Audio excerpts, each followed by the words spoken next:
కొంతమంది ఒక ఆమ్లెట్ అంటే ఎక్కువ రావట్లేదులని మా వాడికి డబుల్ ఎగ్ ఆమ్లెట్ అండి అని 2 ఎగ్గలు కొట్టేసి వేస్తుంటారు.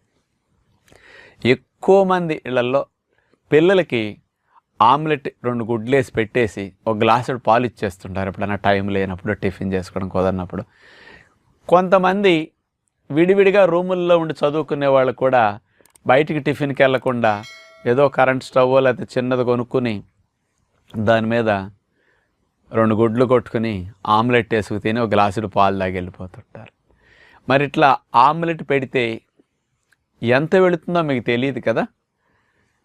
2 కోడిగుడ్లు వేసి ఎక్కువ మంది పెడితే 150 క్యాలరీలు శక్తి వస్తుందన్నమాట 2 కోడిగుడ్లకి. ఒక కోడిగుడ్డు ఆమ్లెట్ వేస్తే 75 శక్తి వస్తుంది. ఒక కోడిగుడ్డు ద్వారా మీకు వచ్చేది అంత అనమాట. అందులోకి మరి ప్రోటీన్ ఎంత వెళుతుంది? ఒక కోడిగుడ్డుకి 7 గ్రాములు ప్రోటీన్ ఉంటుందన్నమాట.